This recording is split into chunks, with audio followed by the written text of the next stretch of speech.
Hey everyone, so I recently sat down with Cryptocurrency State, another YouTube channel here that specializes in airdrop and yield farming, and we discussed in detail the best airdrops to farm and our strategies right now. So if you want to check it out, these are some of the highlights of that interview, and then the full-length interview will be posted on the Cryptocurrency State channel.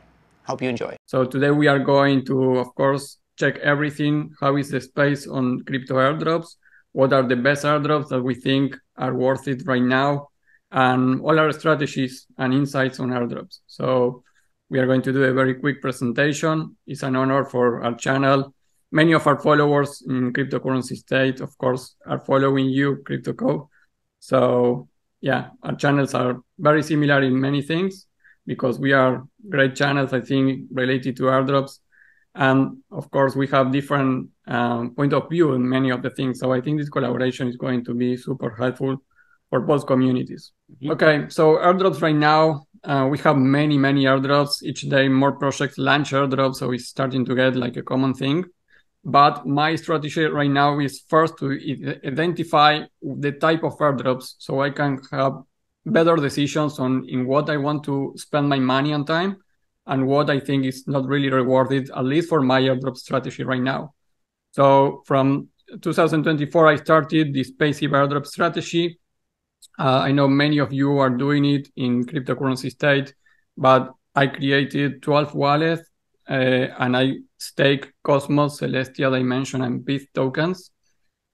This has been a passive airdrop strategy, meaning that just for staking on the governance protocols, some of the airdrops were passive. So many projects launched on Dimension, also in Celestia, I receive a couple of airdrops.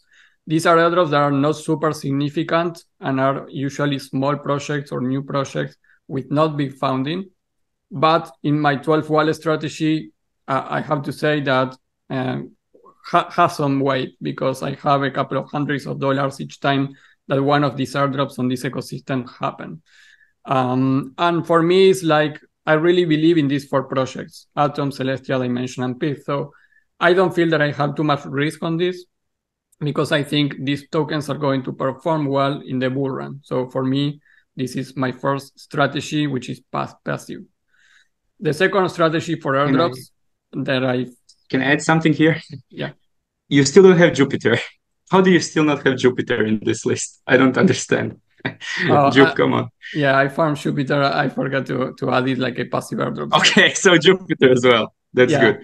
Because the last airdrop from Jupiter was a very nice surprise. And of course, these are not all the projects that I'm listing here. At some point, I have Ushira, but right now I went out from that position. So don't take this like the ultimate word, right? So this is only some of the projects, or at least my strategy. You can expand on everything here.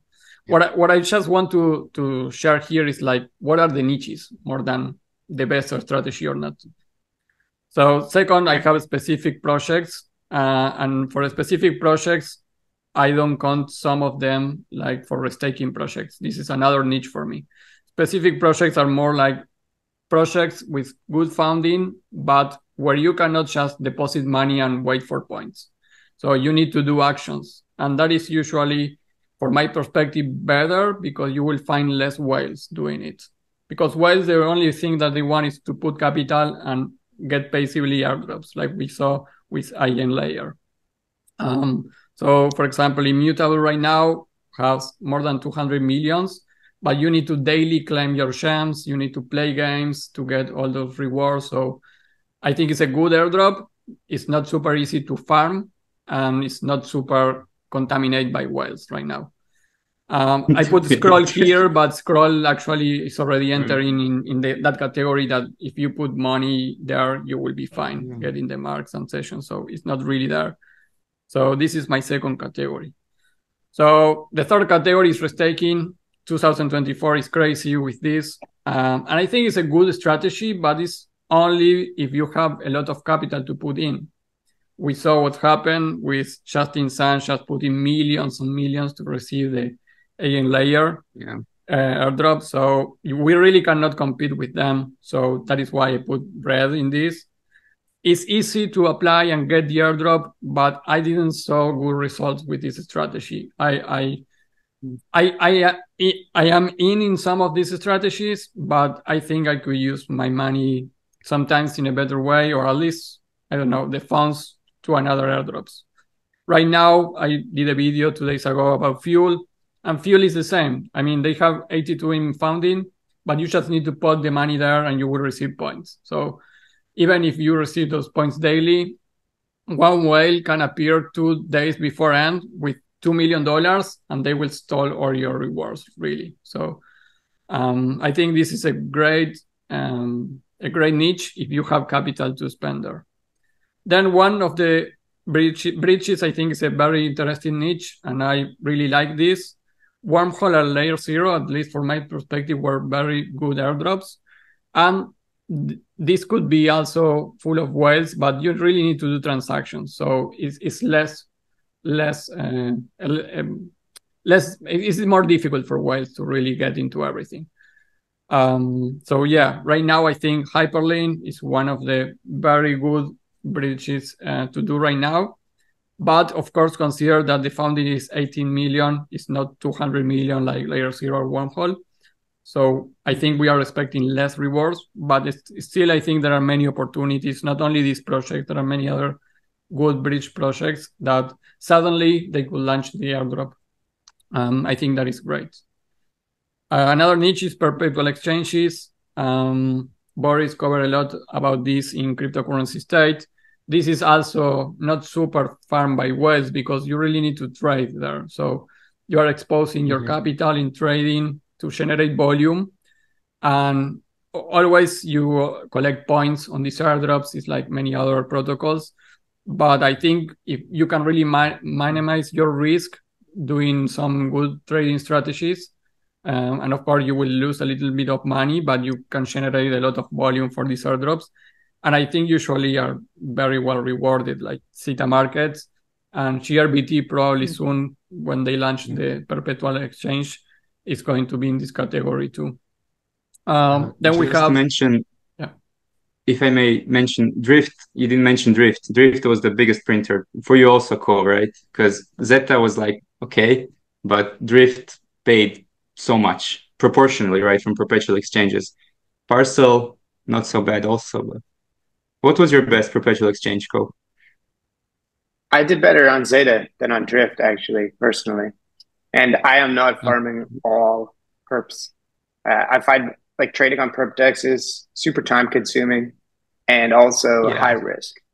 High risk and high reward.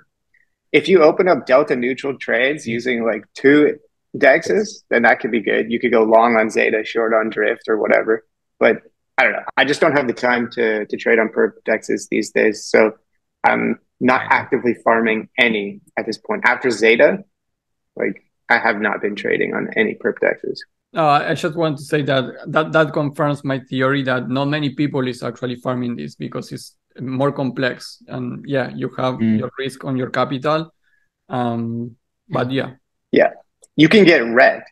And if you let's say you get liquidated on a 10x long leverage trade and the airdrop doesn't cook, then you could end up actually being net negative after farming something like this, which is difficult to do with some other types of airdrops, you know. So people always forget that funding fees cost so much. Like on Intentex, you're paying like $1.50 for a 2.5K position volume.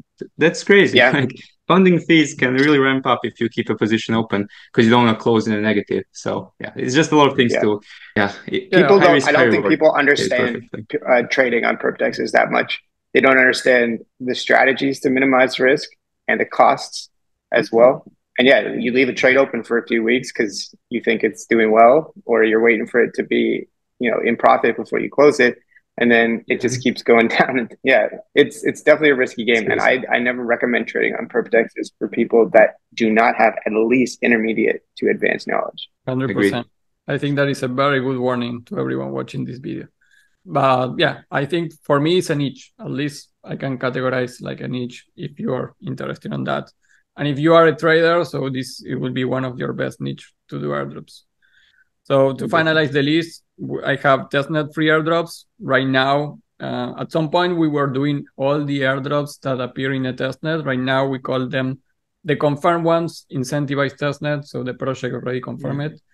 And this is really if you don't have capital to do anything else. I have very good success with Zeta chain, but that started in 2021, I think even. So I did a lot, and the snapshot was like in June of 2023. Actually, they paid in February of this year. But usually testnets are not super profitable.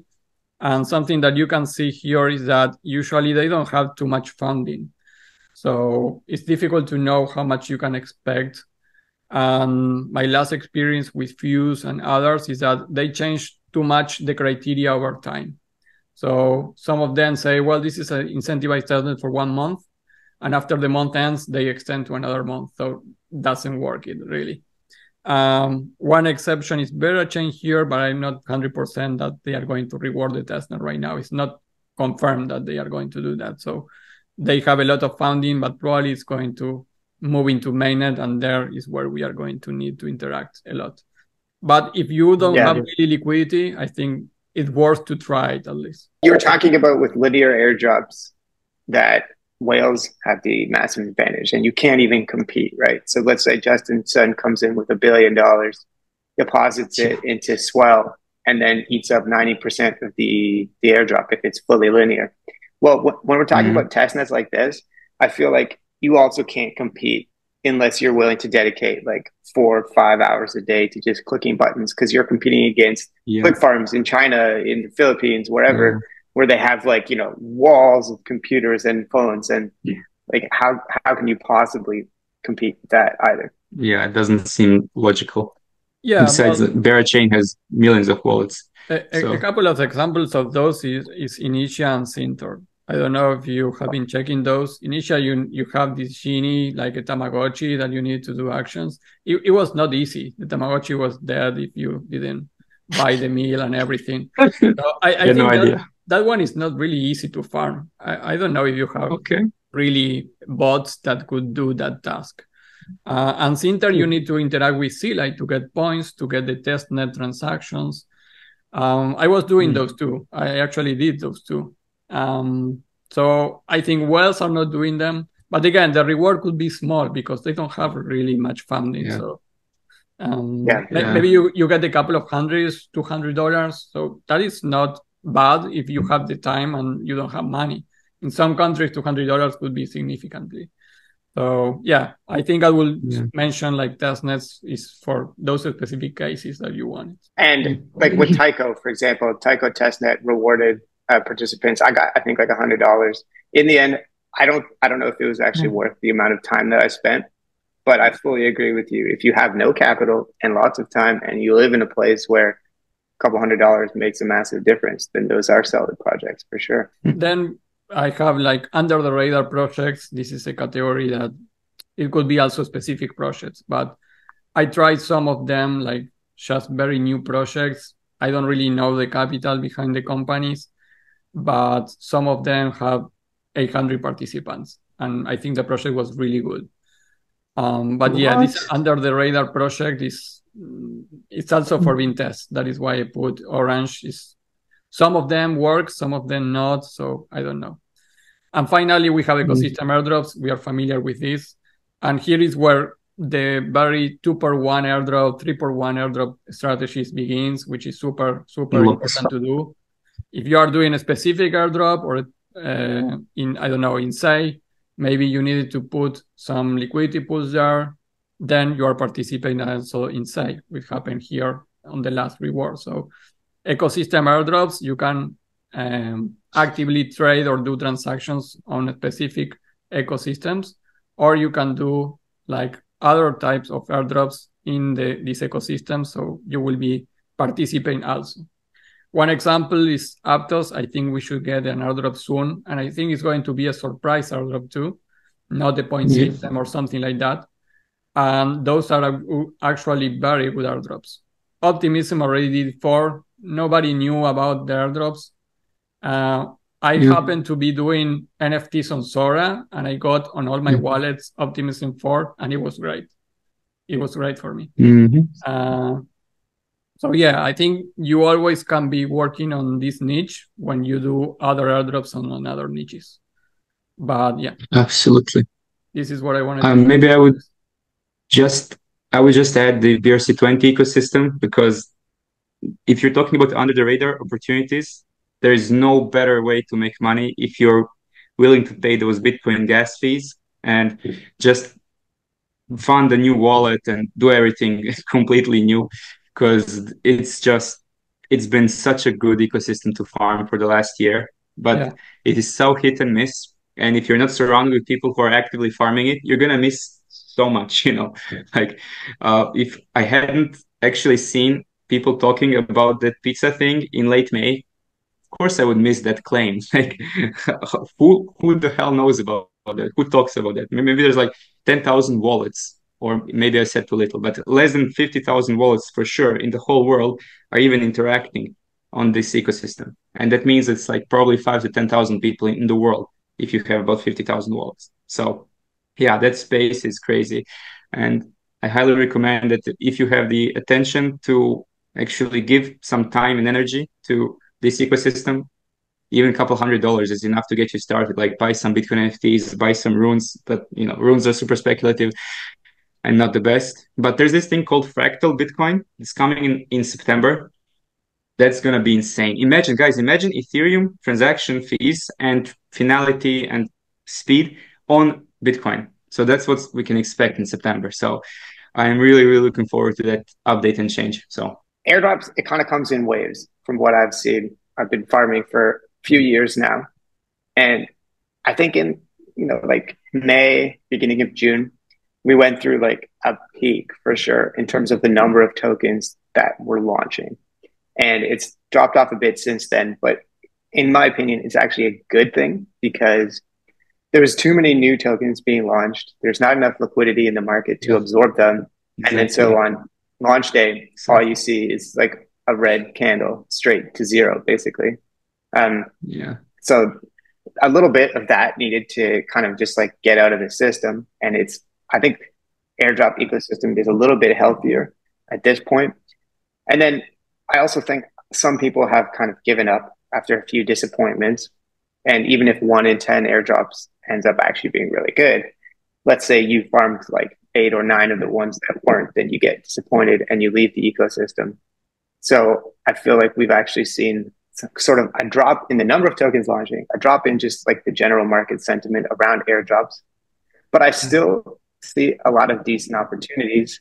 And I still rather would farm airdrops with sort of a black box in terms of you don't know what the reward is going to be, rather than farm linear yield to get like 10% on stable coins or something like that. Exactly. Because you want that like uncapped upside, right?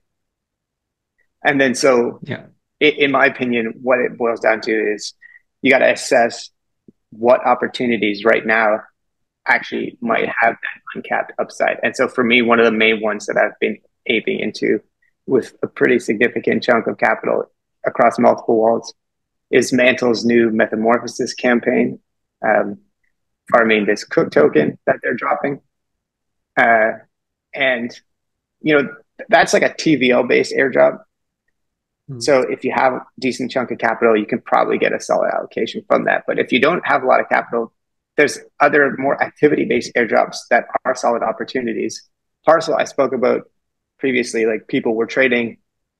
A lot of people stopped farming that after season 1, and the ones that stayed farming like won massively. But we've also got Tyco, and like so many people in my Discord are aggressively farming Tyco every day, pushing buttons and ranking up. So I want to say like in the top like 1% of wallets in Tyco, like many of them are in my Discord. And then another one that's kind of under the radar is season 2 for Mode. So I know Mode left kind of like a sour taste in everyone's mouth after season 1. But recently they introduced activity points.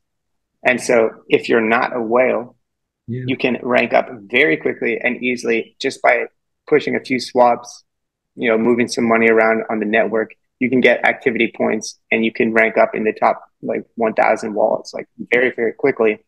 But since most people stopped farming it after season 1 because they thought, oh, this is a whales game, then that just makes that even better, you know? So there's definitely still opportunities out there if you're farming for TVL and you just want to farm passively, or if you're farming for clicking buttons and you want to be like, you know, an active farmer. Yeah, I mean, this has been a pleasure chatting with you guys. And if anybody wants to hop in my Discord, you could do so by the Patreon link, which will be below the video. And also, I have an app that gives a calendar of airdrop claims and dates. We put time-sensitive alpha, and there's a database of projects, including rankings and tasks that you need to do to farm them. So if you want to check that out, it's called Rumor. So yeah, thank you very much, Cove, to be in this video. I enjoy a lot this community sharing airdrop stuff that we have been doing. I think that we share like our strategies, our best airdrops to do right now, full of content. So yeah, for our communities too, we also have our private Discord and our airdrop farming application if you are into that. And links are going to be in the description too. So yeah, this has been amazing. Thank you so much. And we are going to see you in another drop hunting path.